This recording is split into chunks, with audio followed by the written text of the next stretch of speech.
Buenas tardes, doctora Claudia Orantes López y demás compañeros. Mi nombre es Ángel Rafael Serpa Huerta, estudiante del programa de doctorado en Ciencias de la Educación. Y en esta oportunidad les comparto el foro video explicativo de la política pública educativa. De manera de introducción, en la siguiente actividad se pretende analizar el pensamiento político de Platón, el cual es considerado como uno de los filósofos más influyentes de la historia del pensamiento occidental. Su legado está vigente en el mundo contemporáneo, pues aspectos como el conocimiento, la justicia, el Estado, los ciudadanos y la educación como medio para alcanzar la virtud son de obligatoria lectura y reflexión en la actualidad. En una sociedad carente de valores, virtudes y elementos que hacen posible la mayor suma de felicidad. Vamos a analizar un poco en quién es Platón y su vida. Platón es un ciudadano de Atenas, nacido en el 427 y murió en el 347 a.C. Es uno de los filósofos griegos más influyentes de la historia del pensamiento político. Fue alumno de Sócrates y maestro de Aristóteles. Es el fundador de la Academia, un centro especializado en la actividad filosófica y cultural. A la Academia también se le puede considerar como la primera universidad. Su obra de gran impacto es conocido como La República. A Sócrates lo menciona frecuentemente en los diálogos. Escribió sobre diversos temas, entre ellos la política. Ok. También tenemos una de sus obras o sus diálogos, es la alegoría El mito de la caverna. El mito de la caverna aparece en la República. Se trata de una alegoría sobre la educación del filósofo. En esta Platón hace tener a Sócrates la siguiente visión. Imagina una serie de prisioneros encadenados de cara a la pared del fondo de la cueva. Toda su vida han estado así y nunca han visto nada más que sombras reflejadas en esa pared. Estas sombras son producidas por un fuego que hay tras ellos. Entre el fuego y los prisioneros hay un muro por donde andan gente transportando estatuas, vasijas o distintos objetos sobre sus cabezas. Los prisioneros que no pueden mirar hacia atrás oyen las voces y ven las sombras de los objetos y confunden o creen que estos ecos y sombras son la verdadera realidad. Pero uno de los prisioneros rompe las cadenas, se gira y mira hacia la verdadera fuente de la sombra. Al principio la luz del fuego de la hoguera daña sus ojos y le es más cómodo mirar la sombra. Detrás de la hoguera está la entrada de la cueva y fuera, bajo la luz del sol, están los árboles, mares, ríos, montañas y el cielo. El prisionero es obligado a recorrer un trayecto duro y difícil hasta alcanzar la salida de la cueva. Esto hace alusión a la educación. Cuando sale de la cueva, la luz del sol le ciega, pero una vez acostumbrado ya puede distinguir entre lo que son las cosas originales, y la sombra, alegoría de la sabiduría. El mito describe nuestra situación respecto al conocimiento. Al igual que los prisioneros de la caverna que solo ven la sombra del objeto, nosotros vivimos en la ignorancia cuando nuestras preocupaciones se refieren al mundo que se ofrece a los sentidos. Solo la filosofía puede liberarnos y permitirnos salir de la caverna al mundo verdadero o al mundo de las ideas. Todo esto lo he citado en Sans, sin fuente. Y ahora vamos a mirar sobre la justicia, Estado y político desde la ética de Platón, el cual está enfocada al logro del supremo bien del hombre, en la posesión del cual consiste la felicidad verdadera. El bien supremo del hombre, la felicidad, se puede decir que es el desarrollo auténtico de su personalidad como ser racional y moral. El recto cultivo de su alma racional y una relación armónica de las tres partes del alma. Esto solo puede lograrse mediante la educación. Platón entiende la educación como un auténtico arte de conducir el alma hacia la verdad. Para Platón, el conocimiento y la misión del educador es dirigir las preguntas, establecer un diálogo con el alumno de manera que haga posible el descubrimiento de la verdad. Aquí se puede decir que esto es la dialéctica. Solo cuando el alma haya alcanzado el conocimiento de los auténticos valores éticos y políticos podrá conseguir la virtud.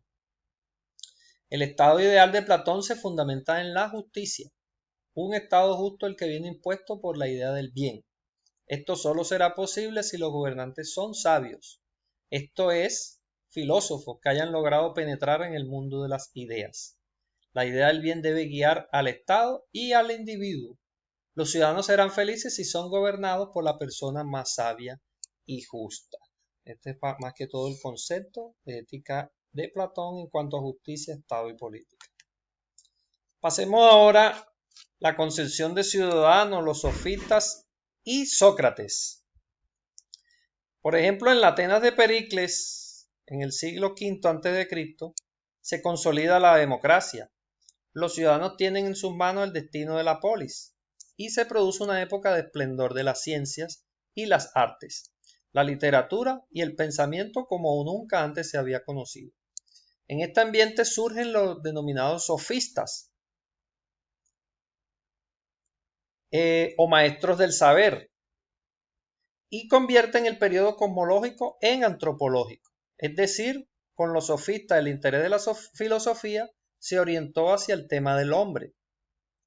Los sofistas no eran auténticos filósofos en cuanto que no buscaban una verdad ni mantuvieron una doctrina filosófica. Eran más bien maestros de retórica y elocuencia que se ofrecían a cambio de un sueldo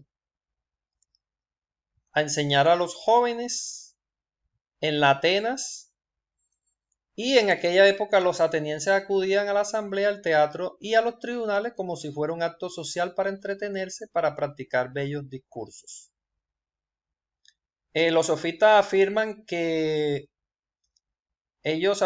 todo es al mismo tiempo verdadero y falso, es decir, es relativo, y que no es posible conocer la verdad. O sea, tienen un concepto escéptico, son escépticos. A raíz de esto, Sócrates tuvo una fuerte oposición al relativismo y el escepticismo de los sofistas, y esto fue condenado y costándole la vida a Sócrates, el maestro de Platón. Vamos a mirar ahora el estado ideal en la teoría política de Platón, el cual un verdadero estado debe ser racional y este debe procurar la felicidad de todos los ciudadanos. Su modelo de estado está reflejado en el mundo de las ideas. La justicia debe buscarse en el encaje entre Estado y ciudadano, porque el hombre es por naturaleza un ser social. El Estado debe ser un reflejo de la naturaleza humana. Platón establece una clara correlación entre el alma y el Estado. La estructura de la ciudad se encuentra reflejada en el alma y viceversa. Para Platón, el Estado debe tener una división del trabajo, en el que cada uno aporta su saber, experiencia y conocimientos a la polis. Hay tres tipos básicos de actividades, tal como lo muestra aquí la diapositiva. Están los artesanos, que son los que hacen las actividades productivas, los guardianes o guerreros encargados de la defensa, y los gobernantes de la actividad política y del gobierno. Esa es más que todo la concepción de Estado para Platón. Vamos a mirar ahora las formas de gobierno. Las formas de gobierno. Platón afirma que en un régimen ideal es la aristocracia. Para Platón el régimen ideal es la aristocracia, pues predomina el elemento racional encarnado en el rey filósofo. Se trata de una aristocracia de la virtud y el saber, más no de sangre. La aristocracia puede degenerar convirtiéndose en timocracia, que es entendida como el gobierno para los de renta y honor. Esta también se puede generar en oligarquía, en el cual el poder reside en manos de los ricos. Y esta también se puede generar en democracia. En la democracia ateniense la asamblea estaba formada por todos los ciudadanos mayores de 18 años. En esta el pueblo elimina a los ricos y se impone una libertad sin límite y desprecia las leyes. Esta situación puede conducir a la tiranía, que viene siendo la ruina definitiva del Estado. Es decir, de la extrema libertad surge la mayor esclavitud. Estas son las formas de gobierno según Platón. Seguimos con la teoría educativa de Platón, o llamada paideia. Platón afirma que la educación es necesaria, pero la auténtica educación es la que conduce a la verdad y al bien. Quienes rigen la vida del Estado y determinan los principios de la educación han de saber qué es lo realmente verdadero y bueno. En otras palabras, deben ser filósofos. El filósofo será el fruto más exquisito de la educación dada por el Estado. A él compete trazar el diseño concreto del Estado ideal y dirigir su realización. Platón defiende mucho el intelectualismo socrático, pues mantiene que la felicidad depende solamente de la virtud y es virtuoso solo el sabio. También Platón organiza la educación en dos niveles: el primario para todos los ciudadanos, puede ser el arte y la poesía, y el secundario para los gobernantes de los 20 a los 35 años, y se desarrolla un estudio detallado en matemáticas y la dialéctica. A los 50 años ya puede ser responsable del Estado. Bueno, haciendo un análisis minucioso de cada uno de los elementos que conforman el pensamiento de Platón, podemos concluir que Platón fue uno de los filósofos más influyentes y reconocidos por sus teorías políticas y educativas. Su pensamiento nos invita a llegar al conocimiento más allá de las creencias, la imaginación y el mundo visible, tal como lo explica en la alegoría del mito de la caverna, donde la única oportunidad de ver la luz es a través de la educación, pues esta es entendida como el vehículo que conduce a la verdad y el bien.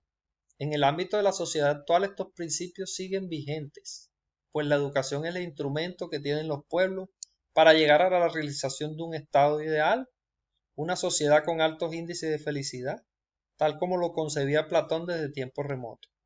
Sin embargo, bajo un sistema de gobierno oligárquico, democrático, como que oprime en muchos países, será muy difícil alcanzar dichos objetivos. Bueno, compañeros y docentes, aquí les comparto las referencias de